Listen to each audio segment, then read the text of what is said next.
оюмша, бұл маған жақсы мүмкіндік болған еді. Себебі мен өзімді жақсы жақтардан көрсеткім келген еді.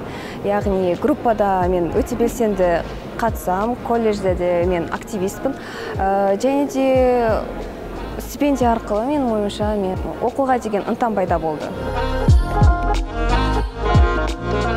Ақылы түрде оқитын болғандықтан стипендия алғым келді. Содан осы стипендияға тапсырып көрдім, критерийлері оңай болды. Дипломдарым болса, соны тапсырып жібердім.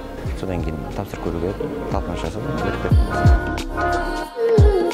В целом, то, что наша компания, наша организация Freedom, мы поддерживаем все образовательные инициативы, в том числе большую поддержку оказываем институтам и университетам, понимая, что устойчивое будущее, к которому мы стремимся, оно прежде всего начинается с молодежи, поэтому мы выделяем стипендии такие, которые могут поддержать и гарантировать студентам для того, чтобы стипендиаты могли сосредоточиться на учебе.